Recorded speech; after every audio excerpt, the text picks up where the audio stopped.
మీ పేరు? నా పేరు కోటిరెడ్డి. ఏం చేస్తుంటారండి? నేను ఫోటోగ్రాఫర్. సరే సార్, గత గవర్నమెంట్కి ఈ గవర్నమెంట్కి ఈ 2 ఏళ్లలో కానీ 5 ఏళ్లలో కానీ ఏం తేడా కనిపిస్తుంది? నిజంగానే గవర్నమెంట్ పరిపాలన పరంగా ఎలా ఉంది? పాత గవర్నమెంట్ ఏమో కూర్చోబెట్టి డబ్బులు ఇచ్చారు, అందుకని ఎవడు పని చేయలే. ఎవరైనా పని చేయడానికి ఎవరైనా కావాలని పిలిస్తే పని ఏంటి అని అడిగేది కాదు, ఎంతతో అని అడిగేవాడు. ఇప్పుడు ఈ గవర్నమెంట్లో ఏంటంటే నేను పని చేస్తా అంటున్నారు. అంటే సెటరేట్ చేశారు, ఇది ఒక రకంగా బెటరే, అర్థమవుతుందా? కానీ పాత గవర్నమెంట్ ఏంటంటే అందరికీ అందాలనే సూత్రం మీద వెళ్ళిపోయింది. ఇప్పుడు ఈ గవర్నమెంట్ ఏంటంటే కష్టపడి పనిచేయండి రా బాబు అని సూత్రం మీద పరిపాలన చేస్తారు. రెండు విభిన్న కోణాలు. అంటే గత 5 ఏళ్ళలో ఏం చేసింది ఆ గవర్నమెంట్? ఏం పథకాలు ఇచ్చింది, ఏం అభివృద్ధి చేసింది, ఏ ఇండస్ట్రీస్ తెచ్చింది? ఈ గవర్నమెంట్ 2 ఏళ్ళలో ఏం తెచ్చింది అంటారు? ఆ గవర్నమెంట్ పథకాలు ఎక్కువ, సంక్షేమ కార్యక్రమాలు ఎక్కువ. ఈ గవర్నమెంట్ ఫోకస్ ఏమో డెవలప్మెంట్ మీద ఫోకస్, అర్థమవుతుందా? కానీ ఇద్దరికి ఒక తెక్క ఉంది. ఎవడు పట్టిన కుందేలు కాళ్ళు 3 కాళ్ళు అనేది ఏంటంటే ఆయనేమో గవర్నమెంట్ ఆస్తులు కాపలాదారుడిగా ఉన్నారు, ఈయనేమో నేను చెప్పిన కాడే రాజధాని ఉండాలనే పరిస్థితి వచ్చింది. ఒక రకంగా ఆలోచిస్తేనేమో ఆయనేమో గట్టున రాజధాని ఏర్పాటు చేసుకుంటే బాగుంటుంది అని చెప్తున్నారు. మంచిదే, తక్కువ ఖర్చుతో రాజధాని అయిపోతుంది. అంటే మావిగనని ఆయన ఒక పేరు చెప్పాడు, అదే అంత 110 కిలోమీటర్ల రేంజ్ అవుతున్నాడు, ఈయన 50 కిలోమీటర్ రేంజ్ అవుతున్నాడు. అంటే అది సాధ్యాసాధ్యాలు ఎలా అంటారు? అదేనండి, గట్టు మీద ఉన్నాం అనుకోండి, తక్కువ ఖర్చుతో బిల్డింగ్ కట్టుకుంటాం కదా, సింపుల్ కదా. అదే బురద నేలలో కట్టుకున్నాం అనుకోండి, ఖర్చు ఎక్కువ పెట్టుకోవాలి, అంటే డబ్బులు లాస్ కదా. అంటే అసలు రాజధాని అంటే ఏంటి అసలు మీ దృష్టిలో? రాజధాని అంటే ఏముంది సార్, పట్టణాలు సిటీలు అన్ని ఎక్కడైనా భవనాలే, పరిపాలన భవనాలు. అది ఎక్కడ ఉంటాయండి? ఒడ్డునుంటేయండి లేకపోతే లోపల ఉంటాయండి. అది ఏంటంటే మంకుపట్టు, నేను పెట్టిన కాడే కట్టాలి అని. అదేమో అందరూ అన్నారు బురద నేల శుభ్రంగా కడితే ఖర్చు ఎక్కువైంది, అది తెలుసు. మరి అంత ఖర్చు ఎందుకు పెడుతున్నారు అనేది ఏంటంటే ఈగో ఫీలింగ్. అంటే ఈగో ఫీలింగ్ లేకపోతే నేను కట్టేది నలుగురికి ఉపయోగపడితే ఆలోచన ఆయన కడుతున్నాడు అంటారు? నేను కట్టే నలుగురికి ఉపయోగపడే ఆలోచన. ఇప్పుడు ఇంతకుముందు హైదరాబాద్ ఉంది, హైదరాబాద్ బాలా మన రాజధాని, ఏదైనా అవసరం అయితే పోయావా లేదా అంతే. ఇది కూడా అంటే నేను అలాంటి అభివృద్ధి ఇక్కడ కూడా చేస్తానని చెబుతా ఉన్నాడుగా. అదేనన్నా, ఇప్పుడు డబ్బులు ఎవరి? పబ్లిక్.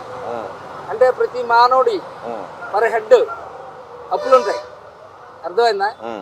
కాబట్టి ఏంటంటే ఈ ఖర్చు డబ్బులు నాయకుడు అనేవాడు ఎలా ఉండాలంటే ఎంత జాగ్రత్త ఖర్చు పెడితే బాగుంటుంది అంటే ఓ బాధ్యతాయుతంగా చేస్తే బాగుంటుంది. అంతేగాని ఏదో ఇగో ఫీలింగ్ మనం చెప్పాం కదా అక్కడే చేస్తే బాగుంటుంది అని అనుకుంటే పొరపాటు కదా. మరి ఆయన అపోజిషన్ నాయకుడిగా ఉన్నాడు, గవర్నమెంట్కి ఎందుకు సజెషన్ ఇస్తున్నాడంటారు, ఇవ్వట్లేదు అంటారు? అపోజిషన్ నాయకుడిగా అనేది వీళ్ళు ఒప్పుకోవట్లేదు. అంటే అపోజిషన్ నాయకుడు అంటే పార్టీ, అదొక పార్టీ ఉంది కాబట్టి సంస్థాగతంగా ఉంది ఆ పార్టీ ఆ వేలో ఏమైనా పనిచేస్తుంది అసలు? ఏ పార్టీ? YCP party. వైసీపీ పార్టీలో పనిచేస్తా, వాళ్ళ యాంగిల్ వాళ్ళు పనిచేసుకుంటూ పోతున్నారు. ఎవరు యాంగిల్ వాళ్ళది? ఇప్పుడు అదే నేను చెప్తున్నా, ఒక్కొక్కరికి ఒక్కొక్క యాంగిల్, అర్థమవుతుందా? ఎవరిని తప్పడతాం మనం? అంటే ఆయన అంటా ఉన్నాడు అప్పులు తెచ్చి అభివృద్ధి చేస్తున్నారు, అప్పులు తేవకుండా నా అప్పుడు కూడా నన్ను విమర్శించారు, ఇప్పుడు మీరు చేస్తున్న అదే కదా అని చెప్పి మాట్లాడుతున్నారు. మరి వాస్తవమే కదా. ఒకప్పుడేమో అంటే అప్పులు తేవడం తప్పు అంటారు, లేకపోతే సంక్షేమ పథకాలు ఇవ్వడం తప్పు అంటారు? ఇక్కడ ఇప్పుడు ఒక రకంగా చెప్పాలంటే చంద్రబాబు నాయుడు గారు చేసింది చాలా కరెక్ట్ అండి.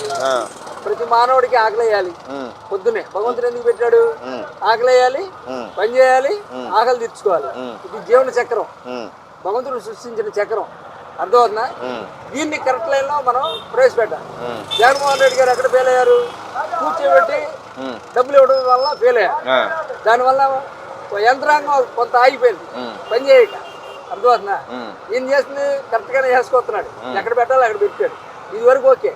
కానీ ఈయన దగ్గర లోపం ఏంటంటే అది తీసుకెళ్లి 4 లక్షల కోట్లు ఖర్చు పెట్టి అక్కడే పెడతానంటూ పొరపాటు. అంటే 4 లక్షల కోట్లు అవుతుందని మీరు భావిస్తున్నారు అసలు? మరి 1,00,000 ఎకరాలు బిల్డింగ్ కట్టాలని ఎంత అయింది? అంటే వాళ్ళు మేము 60,000 కోట్లు ఖర్చు చేస్తాం ఓవరాల్గా ఇప్పుడు వరకు అంతే ఉంటుంది, తర్వాత అక్కడ ఆ భూములమే డెవలప్ చేస్తా ఉన్నారు కానీ ప్రజల దగ్గర నుంచి డబ్బులు తీసుకుంటుంది. ఇప్పుడు ఇది డెవలప్మెంట్ చేయాలి, చెప్పేసి తీసుకోవాలి కదా. మరి 50,000 ఎకరాలు ఫస్ట్ అన్నారు, మరి డెవలప్మెంట్ అయిందా?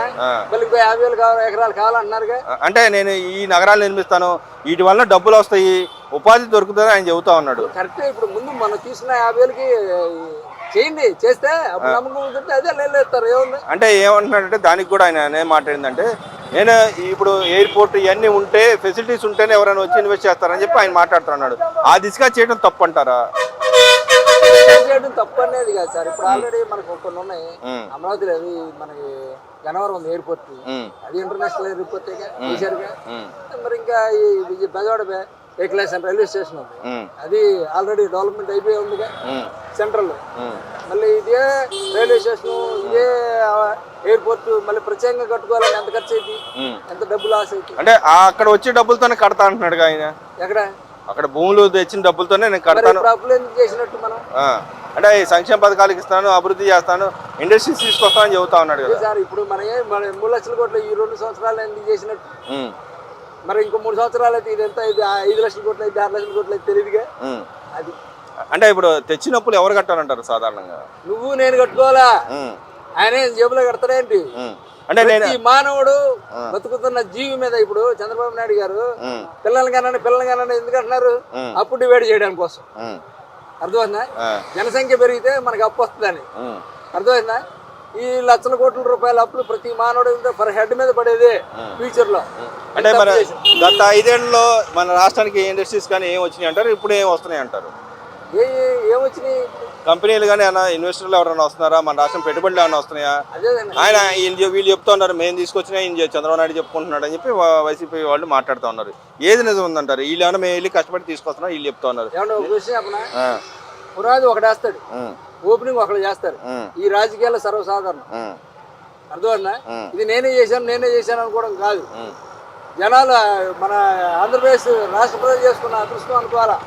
అంతేగాని ఒకడే ఓపెనింగ్ రాయేసి ఒకడే ఓపెనింగ్ ఎవడు చేయడు. మరి ఇక్కడ చూసుకుంటే గూగుల్ అనే సంస్థ మేము తెచ్చామని ఈ గవర్నమెంట్ చెప్పుకుంటా ఉంది. వీళ్ళని అసలు రావద్దని కోర్టుకు ఎక్కిన పరిస్థితి, ఆ భూములు ఇవ్వకూడదని చెప్పి కోర్టుకు ఎక్కిన పరిస్థితి. వైసీపీ పార్టీ ఒక ఎంపీ ఎక్కాడు. ఎలా చూడొచ్చుంటారు? అంటే వాళ్ళకి చిత్తశుద్ధి ఉందంటారా? పెట్టుబడులు లాంటి తేవాలని చిత్తశుద్ధి? సార్ అదే గవర్నమెంట్ వాళ్ళు వాళ్ళే గూగుల్ తెచ్చారుగా, అదే అదానితో అక్కడే మీటింగ్లు పెట్టారుగా. అంటే గూగుల్ వేరే అదాని వేరండి. ఇక్కడ అదాని మీరు అనుకున్నారు, అదాని సపరేట్, గూగుల్ సపరేట్. కాకపోతే వీళ్ళు ముగ్గురు కలిసి చేస్తున్న ప్రాజెక్ట్ ఇది ప్రాజెక్ట్ వేరు. ఏమండి రాజకీయాలు ఎప్పుడు ఎలా ఉంటాయంటే చెప్పానుగా, పునాది ఒకళ్ళు వేస్తారు, ఓపెనింగ్ ఒకళ్ళు చేస్తారు. కాబట్టి ఏంటంటే ఒకళ్ళు మొదలు పెడతారు, దాన్ని ఒకళ్ళు పూర్తి చేస్తారు. అది అంతే.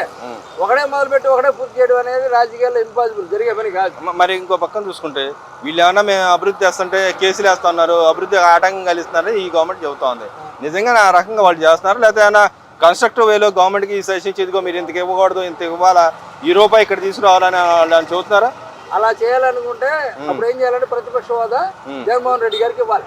అది ఇస్తేనే చేయగలరా? అది ఇవ్వకపోతే చేయలేరు అంటారా? ఏ రైట్ ఉంది అంటే ఇప్పుడు? అలాగే సార్ మనం అనుకుందాం. ఇప్పుడు ఆయన చెప్పాడు, ఏ రేటుతో తీసుకున్నారు వీళ్ళు మాత్రం ప్రామాణికంగా.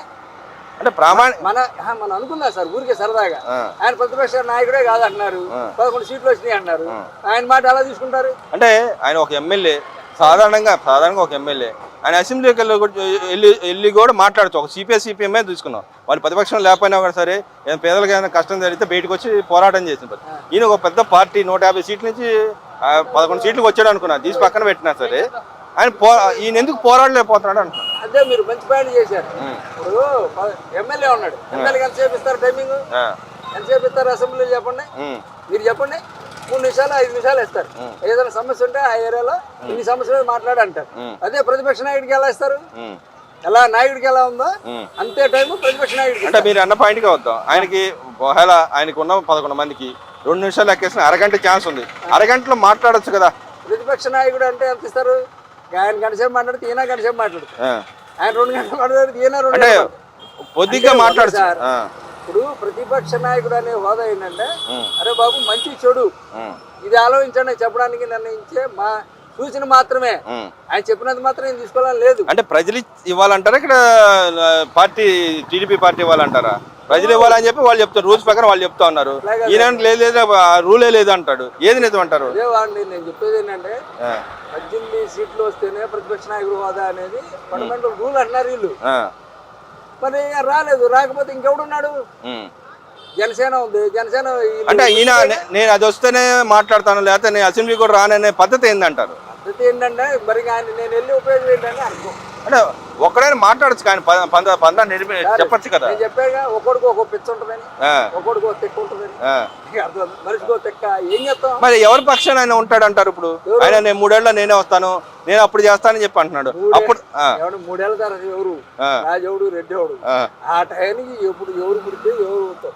వీళ్ళు ఏమన్నారు ఆయన వచ్చేగా అంటాడు ఈయన, నేను వస్తానే అంటే ఆయన ఎవరు కాళ్ళు అంతే అలానే మాట్లాడుకుంటారు. అంటే 3 ఏళ్ళలో ఆయన వచ్చి ఏం చేయగలడు అంటారు తర్వాత? ఎవరు ఆయన వచ్చి ఏం చేయగలడు? ఆయన విజన్ ఏముందో నువ్వేం చెప్తా? ఆయన మైండ్ లో ఉందో అంటే నేను పథకాలు ఓటేస్తాను, సంక్షేమ ఇది అభివృద్ధి అవసరం లేదంటున్నాడు ఆయన. ఎవరు? జగన్మోహన్ రెడ్డి గారు. ఎలా అంటారు? ఆయన అన్నమాటలేదే కదా. పోయినసారి అభివృద్ధి అవ్వలేదనే అంటే ఇప్పుడు వీళ్ళు కంపెనీ తీసుకొస్తే ఎలా కొడతా అని చెబుతున్నాడు కదా. పోయినసారి అభివృద్ధి జరగలేదనే కదా ఈ గవర్నమెంట్ తెచ్చుకున్నాం మనం అందరం. ఆ దిశగా ప్రయత్నాలు ఏమైనా జరిగినాయా ఎవరు? ఈ గవర్నమెంట్ లేదు చూద్దాం. ఏమా నువ్వు సంవత్సరం 2 నెలల్లో అయిపోగానే అయిపోద్దా? 5 ఏళ్ళు టైం ఇచ్చారు ఈయనకి. 5 ఏళ్ళు చూద్దాం, లాస్ట్ లో పట్టుకోవాలి మనం.